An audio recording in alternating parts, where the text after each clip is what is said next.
Fred Okengo Matiang'i alizaliwa tarehe 22 Julai mwaka 1968 huko Nyamira. Mtoto wa kawaida lakini mwenye kiu ya elimu na bidii ya kipekee. Safari yake ya elimu ilimfikisha chuo kikuu cha Nairobi, kisha kufanikisha shahada uzamifu PhD katika fasihi. Hapa ndipo alijifunza kuwa maarifa ni nguvu ya mabadiliko. Kabla ya siasa, alikuwa mwadhiri na mtafiti, akichimba sera, akiandika na kuhubiri kuhusu mifumo bora. Hapa ndipo jina lake lilipoanza kujulikana kama msomi na mtendaji. Mnamo mwaka 2013, Fred Okengo Matiang'i aliteuliwa kama waziri wa habari na teknolojia. Uwezo wake wa kutuliza na kusogeza mbele sekta ya mawasiliano ulimfanya aonekane kama kiongozi shupavu. Baada ya miaka miwili alihamia Wizara ya Elimu.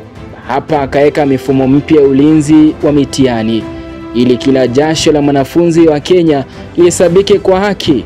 Taifa lilipopita kwenye changamoto, alisimama kama waziri wa usalama wa ndani, akajulikana kama Fix-It, aliyefanya maamuzi magumu ili kurejesha nidhamu na udhabiti wa taifa.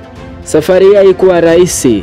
Aliheshimiwa kwa udhubutu, lakini pia akakosolewa kwa ukakamavu wake, lakini akaonyesha kuwa viongozi au uongozi wa kweli huchagua jukumu wala si makofi. Baada ya baraza la mawaziri akachukua majukumu ya kimataifa, na sasa anatamani kulitumikia taifa la Kenya kwa kiwango kikubwa hata zaidi. Ndoto ya kuongoza Kenya kutoka ikulu ya rais.